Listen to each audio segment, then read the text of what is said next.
que o conhecia, você o desprezou. Você o viu em agonia e com ele não chorou. Era uma noite fria e você não quis saber. Você fugiu, se escondeu até o amanhecer.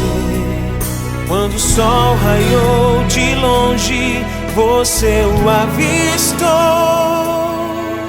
Você viu o sofrimento, sua angústia e dor.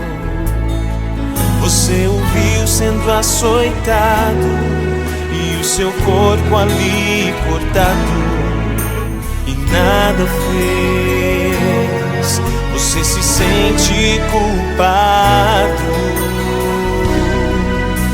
O céu é pra você que tantas vezes o negou.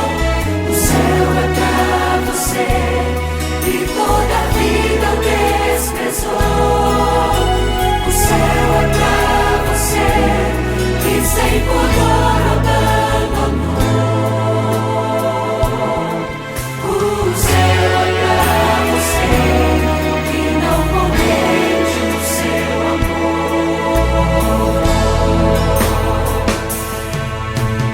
Pode parecer uma contradição Jesus oferecer-lhe a salvação, pois carregou a sua cruz quando você o maldizia. Você era o peso em seus ombros, mas ele o conduzia.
O céu é pra você que perdido está na multidão.